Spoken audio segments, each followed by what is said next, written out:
도대체 이 사진 속 남자는 누구이길래 장모 박정수가 그렇게 오랫동안 찾아 헤맸던 걸까요? 그 낡은 흑백 사진 한 장이 독수리 술도가의 평화를 송두리째 뒤흔들 줄은 마광숙도 상상하지 못했습니다. 마광숙은 박정수가 손에 꼭 쥐고 있던 사진을 받았을 때 그저 장모의 치매 증세가 심해진 것이라 생각했습니다. 하지만 사진 속 남자를 마주한 순간 그녀는 이상한 기시감을 느꼈습니다. 낯선데 낯설지 않은 얼굴. 분명 어딘가에서 본 듯한 그러나 쉽게 떠오르지 않는 그 인상은 그녀의 마음을 불편하게 만들었습니다. 광숙 씨. 나 말이야, 저 사람을 다시 한 번만 보고 싶다. 살아있건 죽었건. 한 번만. 박정수의 목소리는 떨리고 있었습니다. 진심이 가득 담긴 그 눈빛은 거짓이 아니었습니다. 박정수는 말없이 두 손을 모았습니다. 그리고는 아주 오랜 시간 마음속에 묻어두었던 기억을 조심스럽게 꺼냈습니다. 그 사람 종훈 씨를 처음 만난 건 20살 때였단다. 그때 나는 서울에서 미술을 공부하고 있었고 종훈 씨는 사법고시 준비생이었어. 대학가 근처 다방에서 책을 읽고 있던 그를 처음 봤지. 무뚝뚝한 줄 알았는데 글 속의 의미를 내게 조곤조곤 설명해 주던 그 목소리. 어느 날부턴가 그 사람을 보러 다방에 가는 게 내 일상이 되어버렸단다. 그녀는 잠시 웃었습니다. 그러나 금세 눈빛이 흐려졌습니다. 하지만 그 사람은 삼수 중이었고 집안에서도 그의 시험 준비를 더 이상 반기지 않았지. 나와 만나면 방해될까 봐 자꾸 거리를 두려했어. 그래도 우린 몰래 만났단다. 그 사람이 좋아하던 찻집 함께 걸었던 그 골목 아직도 기억나. 마광숙은 조용히 물었습니다. 어르신 그런데 왜 헤어지셨어요? 박정수는 잠시 말을 잇지 못했습니다. 셋째 고시에서 떨어졌을 때였어. 내가 먼저 말했단다. 이제 그만 만나자고. 그 사람은 말없이 고개를 끄덕였고 우리는 마지막으로 차 한 잔을 마셨어. 그게 끝이었지. 나중에 들었어. 그 사람이 그날 이후 고향으로 내려갔다는 걸. 그 이후론 연락도 소식도 없었어. 내가 너무 냉정했지. 그녀의 손이 가볍게 떨렸습니다. 마광숙은 조심스럽게 손을 얹었습니다. 어르신 너무 마음 아파 마세요. 박정수는 고개를 끄덕였습니다. 광숙 씨. 내가 그를 너무 쉽게 포기한 걸까 봐 한동안 스스로를 용서할 수가 없었어. 그래서 오랫동안 누구에게도 말하지 못했단다. 그녀는 사진을 다시 들여다보았습니다. 그 사람 우리 아버지도 반대했고 집안도 반대했지. 고시 삼수생에 고향도 촌이고 부모님은 이미 돌아가신 분이었으니. 그런데도 그 사람은 나를 한 번도 원망하지 않았단다. 마지막까지도 날 배려해줬어. 내 손을 잡고 아무 말 없이 웃던 모습이 지금도 떠올라. 마광숙은 조심스럽게 물었습니다. 어르신, 그럼 혹시 아버지도 어르신을 기억하고 계셨을까요? 박정수는 눈가를 닦으며 말했다. 난 그렇게 믿고 싶단다. 아니, 그래야만 할 것 같아. 그 사람도 나처럼 평생 잊지 못했기를. 장모가 말한 종훈이라는 이름. 그리고 대학과 다방에서의 추억. 사법고시 삼수생이었던 첫사랑. 마광숙은 그날 밤 잠을 이루지 못했습니다. 다음 날 아침 마광숙은 오형제들에게 조심스럽게 물었습니다. 혹시 아버님이 젊은 시절 어떤 분이셨는지 사진 같은 건 없을까요? 오천수가 머리를 긁적이며 대답했습니다. 창고에 옛날 사진들 좀 있을 거야. 아버지 짐 그대로 있는 상자 안에. 한번 찾아볼까? 창고에 쌓여있던 먼지투성이 상자들 속에서 마광숙은 천천히 사진을 정리해 나갔습니다.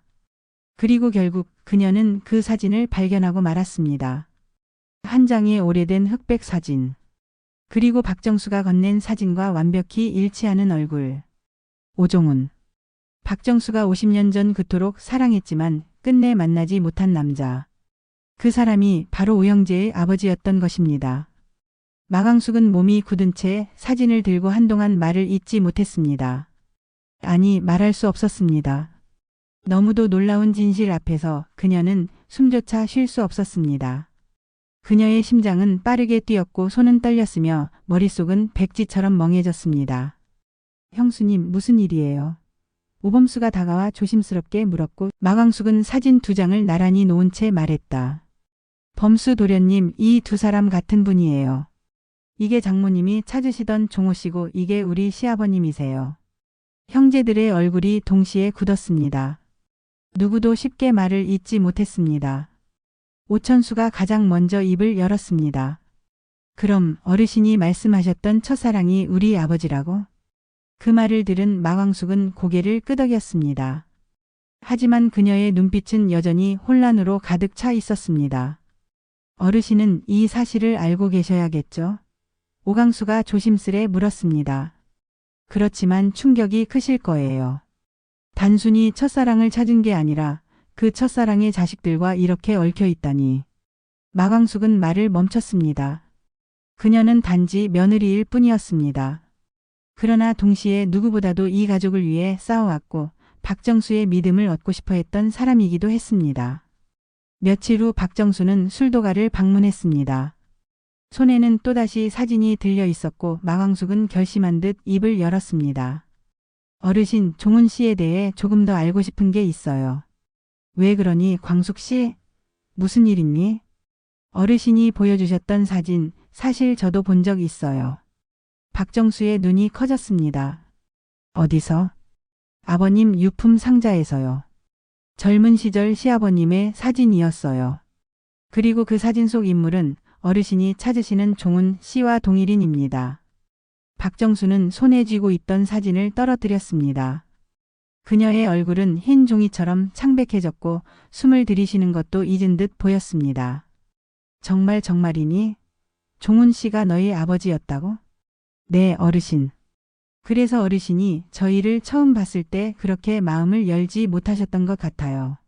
무의식 중에 아버님이 떠오르셨던 거죠. 그 미움이 어쩌면 사랑이었던 것 같아요. 박정수의 눈에서 눈물이 흐르기 시작했습니다. 그 눈물은 회한과 기쁨, 놀라움이 뒤섞인 복잡한 감정의 표현이었습니다. 그날 저녁 박정수는 오영재를 모두 불러 모았습니다. 내가 너희에게 꼭 들려줘야 할 이야기가 있어. 오범수는 침착하게 고개를 끄덕였고 오강수는 말없이 박정수의 손을 잡았습니다. 박정수는 한 명 한 명을 바라보며 말했습니다. 처음엔 너희들이 낯설었단다. 그런데 이상하게 마음이 끌렸어. 왜 그런지 몰랐는데 이제 알겠구나.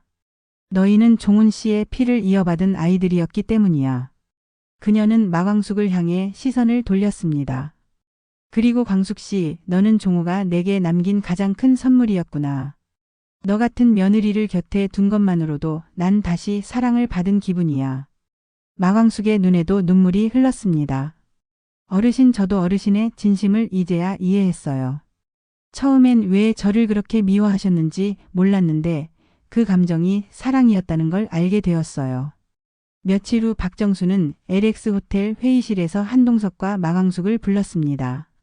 내 재산 전부 독수리 술도가에 투자하겠어. 종훈 씨의 아들들이 이뤄내지 못한 꿈 내가 도와줘야지. 그 말에 마광숙은 충격을 받았습니다. 어르신, 너무 큰 금액이에요. 정말 괜찮으시겠어요? 마음으로는 이미 오래전부터 결정했단다. 이제 실천할 뿐이지. 종훈 씨에게 못다한 사랑을 그의 아들들에게 그리고 그들을 지켜준 너에게 주고 싶어. 그 순간 한동석이 마광숙 앞에 무릎을 꿇었습니다. 광숙 씨, 이제 정말 가족이 되고 싶습니다. 저와 결혼해 주세요. 마광숙은 놀람과 기쁨이 뒤섞인 눈으로 그를 바라보다 조용히 고개를 끄덕였습니다. 네, 저도 가족이 되고 싶어요. 진짜 가족이요. 며칠 후 독수리 술도가에선 마광숙과 한동석의 혼례 준비가 본격적으로 시작되었습니다. 박정수는 직접 청첩장 문구를 고르고 예복의 색깔까지 하나하나 신경을 썼습니다. 그녀는 그 누구보다도 이 결혼을 진심으로 축복하고 있었습니다. 광숙 씨, 내가 우리 집안에 들어온 날이 참 신기했단다. 이게 인연이구나. 정말로. 박정수는 마광숙에게 말했습니다. 그리고 그녀의 눈동자에는 이제 미련도 오해도 두려움도 없는 따뜻한 믿음만이 담겨 있었습니다. 결혼식 날 박정수는 마광숙의 손을 꼭 잡았습니다. 어르신, 저 오늘 정말 행복합니다. 그래, 오늘은 우리 종훈 씨도 하늘에서 보고 있을 거야. 내가 그의 며느리가 되어준 것만으로도 그 사람은 충분히 감동하고 있을 거다. 그날 저녁 술도가 한옥마당은 오색등으로 환히 밝혀졌고 오영재와 마광숙, 박정수, 한동석, 공주실 그리고 많은 마을 사람들까지 모여 대가족 잔치가 벌어졌습니다. 음식이 가득한 상과 떠들썩한 웃음소리 속에서 박정수는 조용히 마광숙의 옆에 앉아 작은 상자를 건넸습니다. 이건 종호가 내게 마지막으로 선물했던 반지야. 다시는 꺼내지 않으려 했는데 이제는 내가 가져야 할 것 같구나. 마광숙은 손이 떨리며 상자를 열었습니다. 반짝이는 은반지. 단순하고 오래된 모양이었지만 그 안에는 말로 닿을 수 없는 시간과 사랑이 담겨 있었습니다. 어르신 정말 괜찮으시겠어요? 광숙 씨, 난 이 순간을 기다려왔어. 이 반지가 언젠가 누군가에게 전해지기를. 그리고 그게 바로 너였다는 걸 지금 확신이 드는구나. 그날 밤 박정수는 자신만의 방식으로 종훈과의 사랑을 다시 한번 확인했습니다. 그리고 동시에 그녀는 새로운 사랑, 가족에 대한 믿음을 시작하고 있었습니다. 며칠 후 독수리 술도가에는 외부 투자자가 방문했습니다. 이미 독수리 막걸리는 시범 유통을 시작했고 젊은 층 사이에서 감각적인 디자인과 깊은 맛으로 큰 반향을 일으키고 있었습니다. 오천수는 사업 계획서를 준비하며 한동석과 함께 긴장된 얼굴로 회의에 임했습니다. 이제 진짜 시작이네요. 한동석이 마광숙에게 말했습니다. 그녀는 조용히 고개를 끄덕이며 대답했습니다. 우리가 함께 만들어 갈 거예요. 독수리 술도가의 새로운 시대를. 그날 밤 박정수는 다시 서재에서 혼자 조용히 앉아 있었습니다. 그녀는 오래된 일기장을 꺼내 종훈과의 첫 만남부터 마지막 이별까지 정리한 글들을 다시 읽어 내려갔습니다. 한 줄 한 줄마다 눈물이 고였지만 그 눈물은 이제 아픔이 아닌 회한과 감사가 섞인 위로의 물결이었습니다. 그 순간 서랍 속에서 무언가가 굴러나왔습니다. 바로 과거 종훈이 써준 편지의 초안이었습니다. 박정수는 놀란 눈으로 그것을 다시 펼쳤습니다. 그런데 그 편지에는 분명히 그녀조차도 몰랐던 한 문장이 적혀 있었습니다. 정수야, 만약 우리가 다시 만나게 된다면 나는 너에게 가장 먼저 이 말을 하고 싶어요. 미안하다. 그리고 사랑합니다. 박정수는 그 종이를 가슴에 꼭 안았습니다. 종훈 씨. 나도 그래요. 나도 당신에게 그 말을 하고 싶었어. 그녀의 목소리는 떨렸지만 분명하고 담담했습니다. 그리고 박정수는 조용히 창문을 열고 밤하늘을 바라보았습니다. 지금까지 개인적인 상상으로 재구성한 이야기였으며 실제 방송과는 다를 수 있음을 알려드립니다. 오늘도 함께